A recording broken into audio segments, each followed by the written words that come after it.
Olá, pessoal! No episódio anterior a gente aprendeu o que são os frames. Agora vamos aprender a preencher esses frames com formas, textos, todas as propriedades que o Figma oferece para configurar cada um desses elementos. Esse é o episódio mais mão na massa até agora. Então vamos lá, direto para a tela do navegador. Para adicionar um retângulo, a gente pode utilizar aqui a barra de ferramentas aqui embaixo, ou o atalho R. É muito fácil, é só clicar e arrastar. Para adicionar uma elipse, a gente pode utilizar o atalho O, ou clicar aqui na barra de ferramentas. Se eu arrastar, eu posso ter a elipse no formato que eu quiser. E se eu clicar com Shift, eu mantenho ela como um círculo perfeito. Para eu adicionar uma linha, eu posso usar o atalho L ou o ícone aqui na barra de ferramentas, tá? E, da mesma forma, só arrastar. Eu posso usar o Shift para manter esses ângulos determinados, né? 0, 45, 90, por aí vai. Os retângulos, eles são muito utilizados para, por exemplo, inserir fotos, né?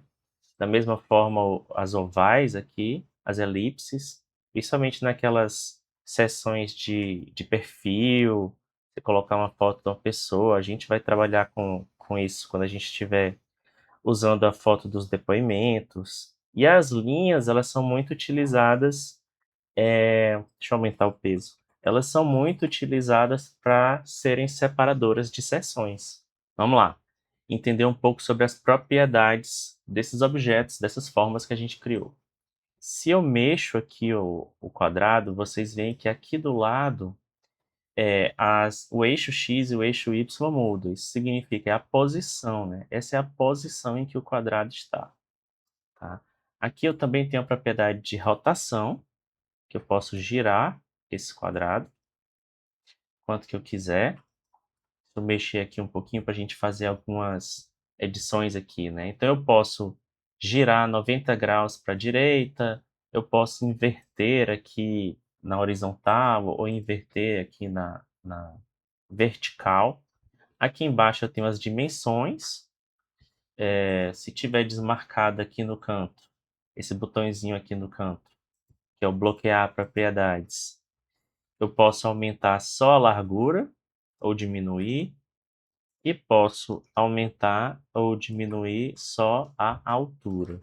Se eu clico nesse quadradinho aqui no canto, que chama bloquear proporção, e mexo na altura, ele também vai mexer na largura, e vice-versa. Aqui em aparência, eu tenho a opção de mexer na opacidade, ou seja, que dá uma transparência para essa camada, né? Dá até para a gente visualizar aqui, ó. Eu coloquei agora a camada do retângulo por cima da elipse. A gente vê melhor essa questão da transparência, né? E eu também posso editar o raio de canto, né? Que é isso. Se você aumenta esse raio de canto, você deixa o canto do retângulo arredondado. E aqui do lado também tem uma opção de você fazer a edição desse raio de canto por cada canto específico, né? E aí você pode criar formas bem interessantes para o layout do seu site. A gente já viu a aba de preenchimento, né? Que é onde eu posso mudar o preenchimento desse retângulo, seja por cor sólida, ou um gradiente, um padrão, uma imagem ou um vídeo. Vamos deixar na cor sólida. Aqui embaixo eu tenho a opção de adicionar um traçado, né? Que seria o contorno, né? Então vamos adicionar um contorno preto a esse retângulo. Eu tenho a opção de escolher a cor desse contorno. Eu tenho a opção de escolher a transparência, a opacidade desse contorno. Eu tenho a opção de escolher o peso desse contorno, né? E eu posso escolher se ele vai estar alinhado à parte interna do retângulo, ao centro dessa linha do retângulo, dessa linha da moldura do retângulo, ou externamente, tá? Vou botar aqui interno. Eu também tenho outras opções aqui embaixo, que eu posso definir esse contorno não em torno da forma inteira, mas só em torno de um dos lados. Então, por exemplo, só a esquerda. Eu posso ainda adicionar uma série de efeitos a esse quadrado. Então, por exemplo, sombra interna. Isso tudo é importante vocês experimentarem aí. Sombra interna, sombra projetada, desfocar camada, desfocar plano de fundo, ruído, textura, vidro, são muitas opções aqui. Eu não vou me ater em detalhes. E você pode adicionar efeitos sucessivamente, né? Um sobre o outro e sobre o outro aqui também. Quando você está com elipse, as propriedades são exatamente as mesmas, tá, pessoal? Então é só o raio de canto que não vai aparecer, mas todas as outras vão aparecer. Vamos para as propriedades da linha, tá? A linha já não vai ter preenchimento, né? Já não vai fazer sentido falar de preenchimento para a linha. Mas aqui no traçado, da mesma forma, a gente pode também brincar aqui com o tamanho desse traçado. Você pode mudar a forma dos cantos, das extremidades dessa linha. Você pode adicionar formas aqui na ponta dessas linhas. Aqui também você pode clicar nessas opções de configurações avançadas e mudar mais do estilo dessa linha. Então, a sua linha pode ser uma linha tracejada. Para eu adicionar um texto é muito fácil. Aqui na seção de ferramentas, você clica nesse ícone do T ou aperta o atalho letra T e você tem duas opções. Se você clicar aqui no Canva, você já pode escrever Figma. Vamos escrever um texto qualquer aqui. Ou a outra opção seria você clicar na ferramenta de texto e quando você vier aqui para o Canva, você não só dá um clique, você dá um clique e arrasta. E assim você tem uma caixa de texto com uma dimensão específica. Então vamos lá. O Figma é um aplicativo de prototipagem. Vejam que agora o texto ele se guia por essas dimensões da caixa de texto, tá? Então, normalmente quando a gente vai escrever um título, a gente pode simplesmente dar um único clique. Mas se eu vou escrever um parágrafo, a ideia é que a gente tenha uma caixa de texto determinada.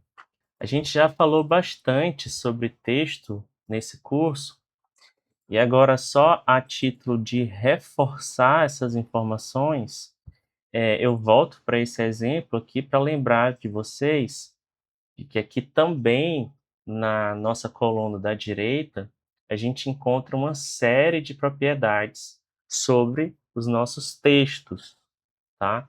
Então, se eu clico aqui nessa caixa de texto, eu consigo ver, por exemplo, a propriedade de tipografia, que é a mais importante para a gente aqui, o nome da fonte, o peso dela, o tamanho dela, a altura da linha, o espaçamento entre linhas, o alinhamento, né, que é algo que a gente não mexeu, a gente deixou sempre o alinhado à esquerda, tá? Aqui no cantinho tem as configurações de tipo que trazem mais possibilidades de configuração. Então aqui aparece, por exemplo, o justificado, o sublinhado, o taxado, caixa alta, enfim. Se vai ser uma lista com pontos, marcadores, é uma lista numerada, o espaço entre os parágrafos, tudo está aqui nessas propriedades avançadas de tipografia.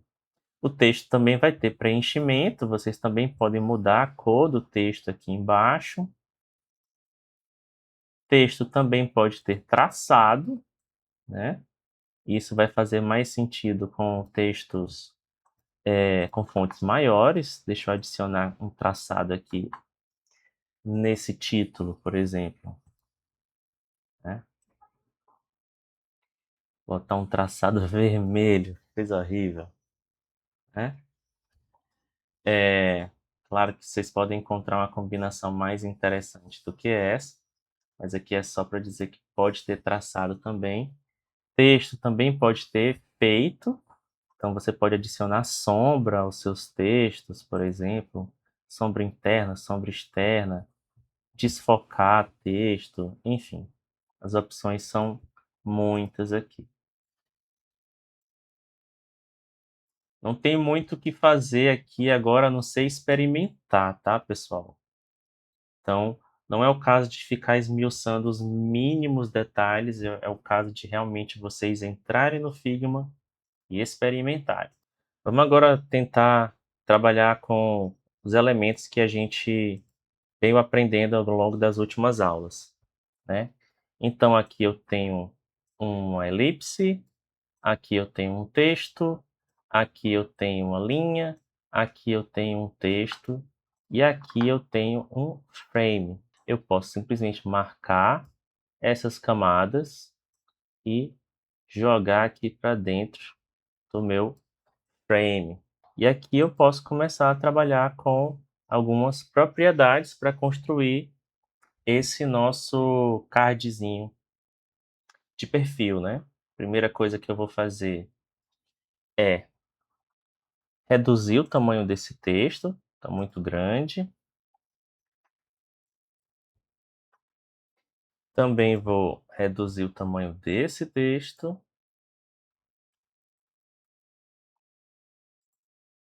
Vou colocar aqui uma fonte 32 e essa daqui vai ser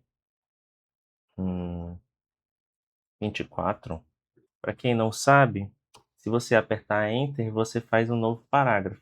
Mas se você quiser dar só uma quebra, você segura Shift e Enter e ele faz uma quebra sem construir um novo parágrafo, tá? Então, eu venho aqui e eu vou usar essa linha como uma linha separadora entre esses elementos, tá? Vou pegar essa linha, vou reduzir o tamanho dela, tá? Vou aumentar esse peso. Esse elipse eu vou deixar centralizado. Pegar e vou centralizar esse texto também, tá? Acho até que eu vou diminuir essa linha aqui. Aqui no texto eu vou colocar centralizado. E aí a gente começa a ter um frame de um cardzinho feito rapidamente. Vamos só adicionar a imagem dentro dessa elipse, aqui em preenchimento, imagem, fazer upload, e aí a gente procura a foto do professor, tá? E pronto. Temos aqui um cardzinho dentro de um frame, construído com um frame, né? Agora é a sua vez. No seu arquivo de projeto, cria um card de docente, seguindo a estrutura que a gente montou. Frame com canto arredondado ou não, um elipse para ser um placeholder de uma foto, dois textos, o nome e a formação. Não precisa ter conteúdo real por enquanto ainda, né? É só para você pensar uma estrutura. O conteúdo mesmo vai ficar determinado quando a gente for construir as seções finais do site. Por enquanto a gente está fazendo experimentos. No próximo episódio, layers e grupos, como organizar um painel de camadas para não perder o juízo quando o arquivo crescer. Até lá!